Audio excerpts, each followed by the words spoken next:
टीलिया विस्फोटक मामले में महाराष्ट्र के गृह मंत्री अनिल देशमुख सीएम उद्धव ठाकरे से मिलने मुख्यमंत्री आवास पहुंचे हैं। कहा जा रहा है कि इस बैठक में मुंबई के पुलिस कमिश्नर परमजीत सिंह को लेकर चर्चा हो सकती है। कल रात भी उद्धव ठाकरे ने परमजीत सिंह के साथ महाराष्ट्र के डीजीपी हेमंत नागराले को तलब किया था। करीब 1 घंटे कल रात ये बैठक चली थी। उस बैठक में अनिल देशमुख भी शामिल थे। अब अनिल देशमुख उद्धव ठाकरे से अकेले मिलने पहुंचे हैं। कल उनके साथ मुंबई के पुलिस कमिश्नर थे। आज गृह मंत्री अकेले मिलने पहुंचे मुख्यमंत्री से, इसीलिए बैठक महत्वपूर्ण हो जाती है क्योंकि चर्चाएं हैं कि मुंबई को नया पुलिस कमिश्नर भी मिल सकता है। एंटीलिया केस को लेकर बीजेपी महाराष्ट्र सरकार पर लगातार हमलावर है। बीजेपी नेता राम कदम ने इस साजिश में बड़े नेताओं के शामिल होने की आशंका जाहिर की। उधर महाराष्ट्र के मंत्री नवाब मलिक ने कहा है कि पुलिस तो अपना काम कर ही रही है, दोषियों को बख्शा नहीं जाएगा। इतना बड़ा षड्यंत्र और साजिश यदि मुंबई पुलिस के हेडक्वार्टर में की जाती है तो ये सरकार में बैठे हुए नेताओं के समर्थन के बगैर कैसे हो सकता है। इसमें जरूर कुछ ना कुछ बड़े अफसर और सरकार के नेता शामिल हैं। इतना बड़ा अपराध होने के बावजूद भी महाराष्ट्र की सरकार वाजे का बचाव कैसे कर सकती है। उसके पास कैश काउंटिंग मशीन होना और उसका कैश जमा करना और महाराष्ट्र की सरकार का उसे समर्थन करना, इसकी भी जांच होनी आवश्यक है। जो भी परिस्थिति होती है, परिस्थिति अनुरूप निर्णय सरकार लेती है।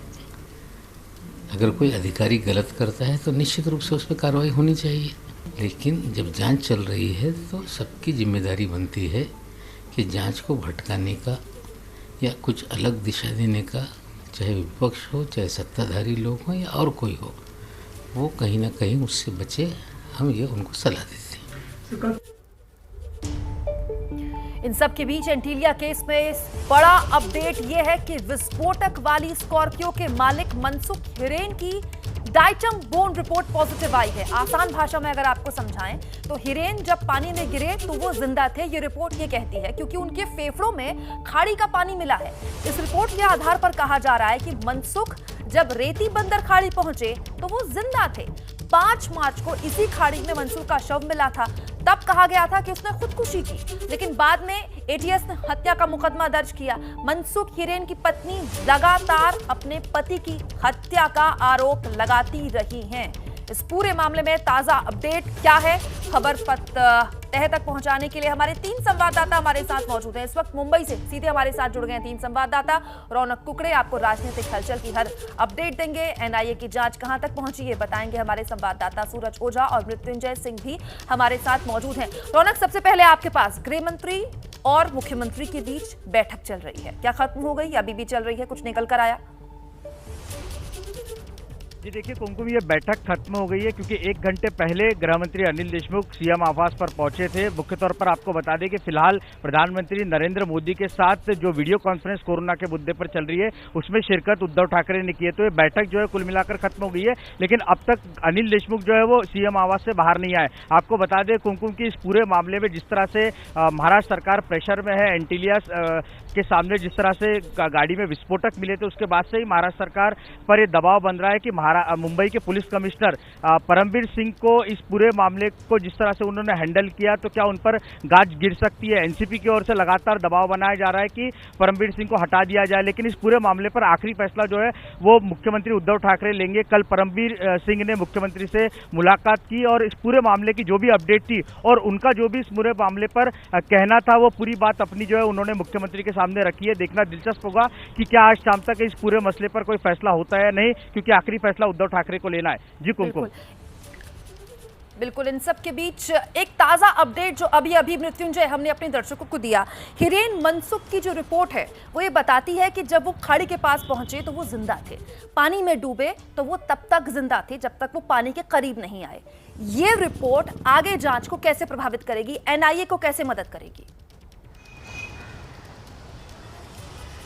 देखिए बिल्कुल कुमकुम, इसमें जो जांच में नई बात सामने आई है ये केमिकल एनालिसिस रिपोर्ट है। केमिकल एनालिसिस रिपोर्ट की ये प्राथमिक रिपोर्ट है जो कि एटीएस को सौंपी गई है। एटीएस काफ़ी दिनों से प्रयास कर रही थी कि जल्द से जल्द ये रिपोर्ट आए जिससे वो जांच को आगे बढ़ा सके कि आखिरकार मौत की वजह क्या है, उस अनुसार एटीएस जांच कर सके। आपको बता दें कि ये जो मौत का मामला है मनसुख हिरन के, ये एटीएस जाँच कर रही है। हालांकि एनआईए के पास सेक्शन 8 के तहत अधिकार है कि अगर कोई क्राइम एक दूसरे से संबंधित है तो सेक्शन 8 के तहत वो अन्य केस की भी जाँच कर सकती है। लेकिन अभी तक आधिकारिक तौर पर एनआईए ने मनसुख हिरन केस की जांच नहीं शुरू की है, एटीएस जांच कर रही है। देखिए जो केमिकल एनालिसिस रिपोर्ट आया उसमें यह समझ में आ रहा है कि शरीर में से खाड़ी का पानी मिला हुआ है, यानी कि बॉडी उसमें जिंदा थी, तभी संभव है कि जो खाड़ी का पानी है, खारा पानी, वो शरीर के अंदर गया है। मृत शरीर के अंदर पानी का हिस्सा अंदर जाना मुश्किल है, ये रिपोर्ट कहती है। दूसरी बात यह कि जो बॉडी की स्थिति पाई गई है वो प्रतीत होता है कि 8 से 10 घंटे के भीतर ही बॉडी रिकवर कर ली गई, यानी कि मौत 8 से 10 घंटे पहले हुई थी और सुबह 10:30-11 बजे के करीब बॉडी पहचान में आ गई और 11 साढ़े 11 के करीब बॉडी को खाड़ी से निकाल लिया गया था। तो ये रिपोर्ट ये अभी भी इसकी प्राथमिक रिपोर्ट है। इसमें ये पता लगाना बाकी कि आखिरकार मौत की वजह क्या है। संदिग्ध हालात में बॉडी मिली थी। आपको याद होगा तस्वीरें हमने दर्शकों को दिखाई थी कि चेहरे पर मास्क के रुमाल के बहुत सारे लेयर थे। तो मौत की वजह जानना चाहती है और इसके अलावा जो सर्कमस्टेंशियल एविडेंसेस है वो इकट्ठा एटीएस करना चाहती है। मैं आऊंगी आपके पास क्योंकि हिरेन मनसुख की पत्नी, जो कि हम बार-बार कह रहे हैं, शुरुआत से कह रही हैं कि उनके पति ने आत्महत्या नहीं की, उनकी हत्या की गई है। सूरज ओझा लगातार हमारे साथ एनआईए दफ्तर के बाहर मौजूद है। सूरज, आपके पास भी आए, लेकिन इन सब के बीच सूरज बाजे कैसे सबूत मिटा रहे थे, इसे लेकर एनआईए ने कई बड़े खुलासे किए हैं। अब एक और खुलासा यह है कि विक्रोली थाने में दर्ज स्कॉर्पियो की चोरी की जांच कर रहे इंस्पेक्टर को फोन कर वाजे ने कहा था कि वो इसकी जांच ना करें क्योंकि इसकी जांच सीआईयू कर रही है। यही नहीं, वाजे ने अपनी सोसाइटी की तमाम सीसीटीवी फुटेज गायब करवा दी, जिसके अलावा एनआईए को शक है कि सबूत मिटाने के लिए वाजे ने अपना फोन कहीं फेंक दिया। सचिन वाजे से बरामद लैपटॉप के सारे डेटा डिलीट कर दिए गए। एनआईए के सूत्रों से यह भी खुलासा हुआ है कि सचिन वाजे अपनी पहचान छिपाने के लिए एंटीलिया के बाहर ढीले ढाले कुर्ते में गए, सिर पर रुमाल ढक लिया, चेहरे को ढक लिया मास्क से, ताकि किसी भी हाल में उनकी पहचान ना हो सके। सचिन वाजे न सिर्फ अपने शरीर को ढक रहे थे बल्कि अपने पीछे छुपे सबूतों को भी ढक रहे थे। सूरज, सचिन वाजे जानते हैं एक वरिष्ठ अधिकारी के होते हुए कि सबूतों की कड़ियों को मिटाने का मतलब क्या होता है। न सिर्फ उन्होंने सबूत मिटाए बल्कि ये सुनिश्चित किया कि कोई और इस मामले में जांच ना करे, तमाम जांच भी उन्हीं के हाथ में हो। बकायदा फोन किया इंस्पेक्टर को कि आप मत कीजिए जांच।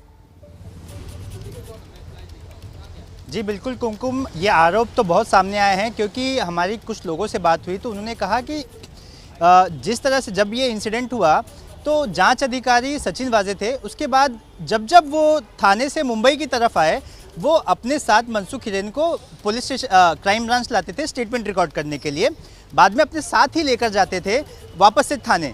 तो ऐसे में वो पूरी कोशिश कर रहे थे कि मनसुख किसी और एजेंसी के हाथ में ना जाए, कोई और उनसे किसी तरह की पूछताछ ना करे।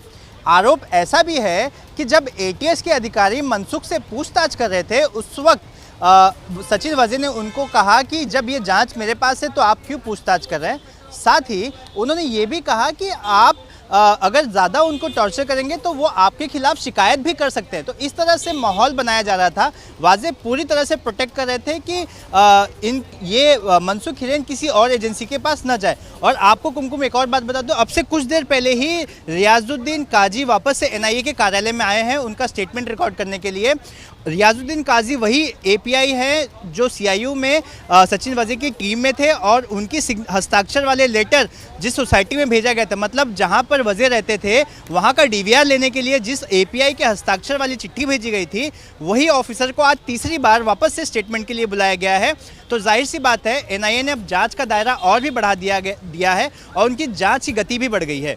बिल्कुल सूरज, लेकिन दिक्कत यह है कि इस मामले में परतें इतनी खुल रही हैं कि एनआईए और एटीएस को समझ नहीं आ रहा कि जांच के एंगल को दिशा क्या दी जाए।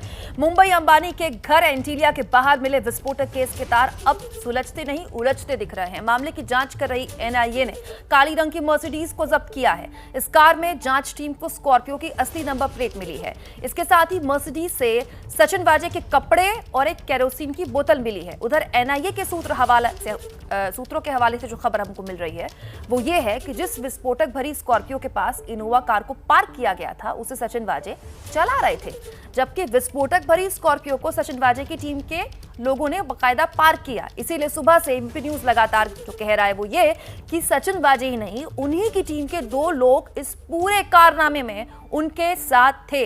जिस मर्सिडीज कार से एंटीलिया केस में अहम सबूत मिले हैं, उस कार के मालिक का बयान भी सामने आया है।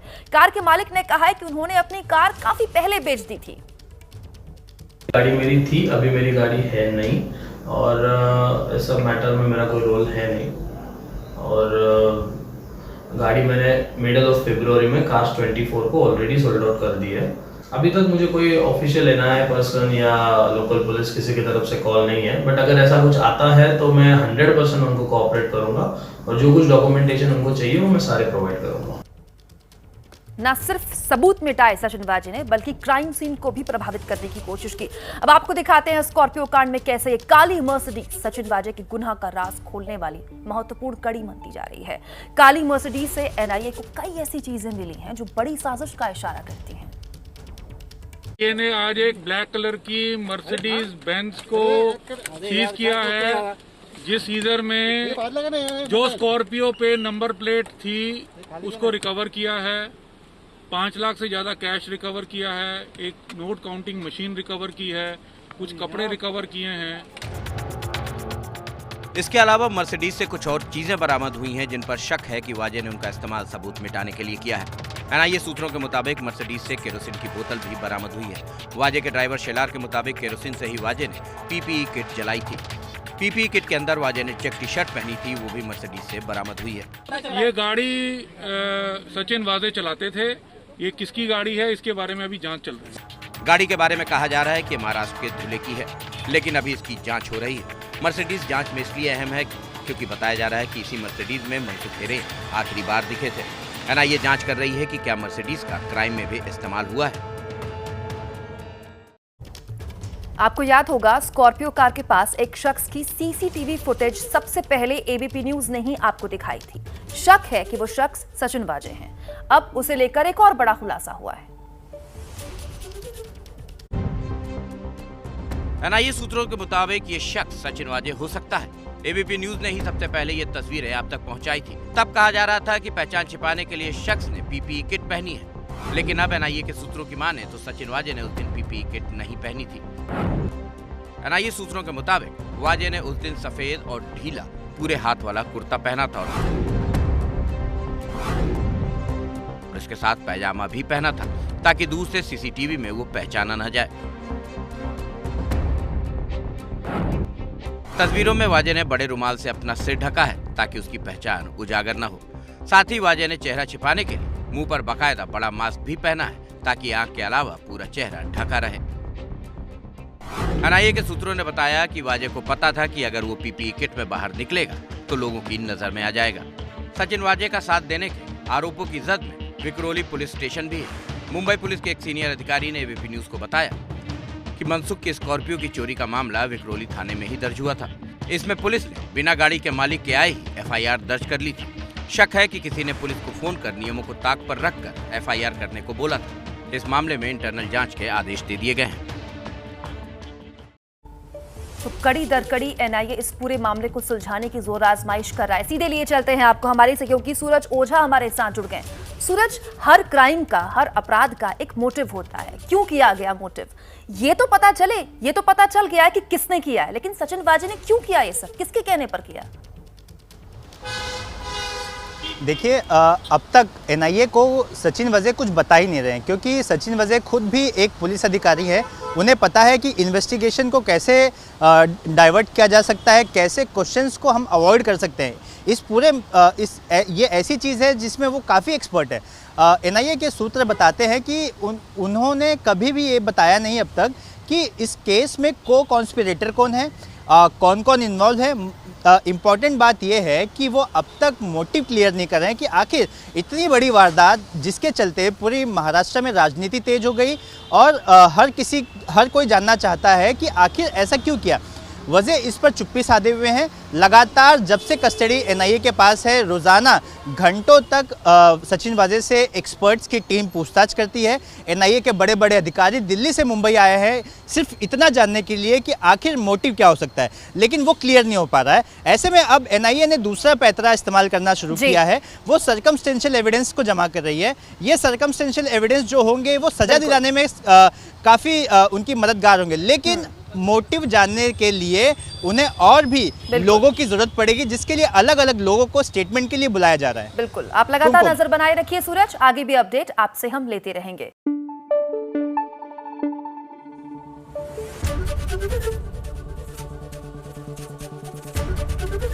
एबीपी न्यूज आपको रखे आगे।